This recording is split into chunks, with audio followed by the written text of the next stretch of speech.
জাতীয় স্মৃতিসৌধ বাংলাদেশের স্বাধীনতা যুদ্ধে নিহত মুক্তিযোদ্ধা ও নিহত বেসামরিক বাঙালি ও অবাঙালিদের স্মৃতির উদ্দেশ্যে নিবেদিত একটি স্মারক স্থাপনা। এটি ঢাকার সাভারে অবস্থিত। স্মৃতিসৌধে ৭টি স্তম্ভ রয়েছে, যা বাংলাদেশের মুক্তি সংগ্রামের প্রধান ৭টি আন্দোলনের নিদর্শন বহন করে। এখানে মুক্তিযুদ্ধে নিহতদের ১০টি গণকবর রয়েছে। এত গুরুত্বপূর্ণ হওয়া সত্ত্বেও এটি আজ অবহেলিত। অযত্নে অবহেলায় দিন দিন হারিয়ে যাচ্ছে এর সৌন্দর্য। যেখানে সেখানে হকারদের আনাগোনা, দর্শনার্থীদের স্বেচ্ছাচারী আচরণ এর পরিবেশকে করে তুলছে নোংরা এবং অপরিচ্ছন্ন। খাবারের উচ্ছিষ্ট, প্যাকেট, আবর্জনা চোখে পড়ার মতো।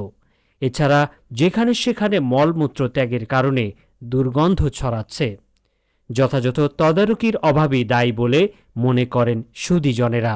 যাদের আত্মত্যাগের বিনিময়ে আমাদের এই দেশের স্বাধীনতা, আমাদের এই দেশের সার্বভৌমত্ব, তাদের স্মৃতি রক্ষার্থে বিশ্বের দরবারে এই স্মৃতিস্তম্ভ মাথা উঁচু করে দাঁড়িয়ে আছে। বাট আমরা আজকে এই ঈদের ছুটিতে এসে এখানে আমি যে চিত্র দেখলাম, আমি অত্যন্ত মর্মাহত, দুঃখিত, এবং জাতের কাছে আমি নিজেও লজ্জিত এবং দুঃখিত। কারণ এই একটা শহীদের স্মৃতি রক্ষার্থে যে অবস্থা, সেখানে এরকম যদি এনভায়রনমেন্ট থাকে, এটা অত্যন্ত দুঃখজনক। এখানে বিভিন্ন ধরনের নোংরা কাগজপত্র আবিজাবি পড়ে রয়েছে এবং এনভায়রনমেন্টটা বিশেষ করে একটা উৎকট গন্ধ আসতেছে। একদিন দুই দিনের জন্য না আসে, 26শে মার্চ এবং 16ই ডিসেম্বর আসলে আমরা এটার গুরুত্ব বুঝি, খুব সুন্দর করে পরিষ্কার পরিচ্ছন্ন করে রাখি, সারা বছর অরক্ষিত হয়ে থাকে।